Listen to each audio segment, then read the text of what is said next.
বরবটি ভর্তা বানাবো, শুটকি দিয়ে দিলাম একটা। এখন এটা উঠায় নিব।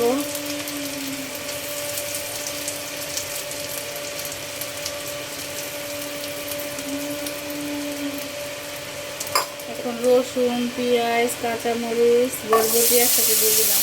এটা ভেজে নিব ভালোভাবে।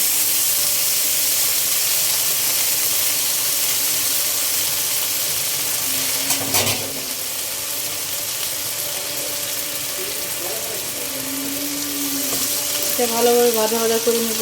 ভাজা ভাজা শেষ, এখন নামিয়ে নিব।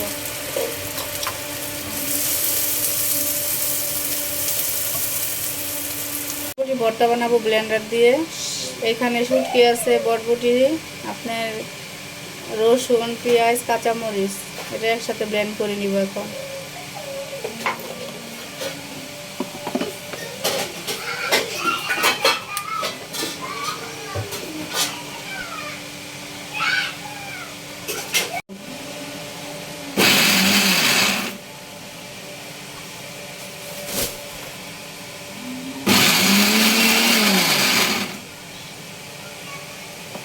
ভর্তা বানানো শেষ, এখন নামিয়ে নিব।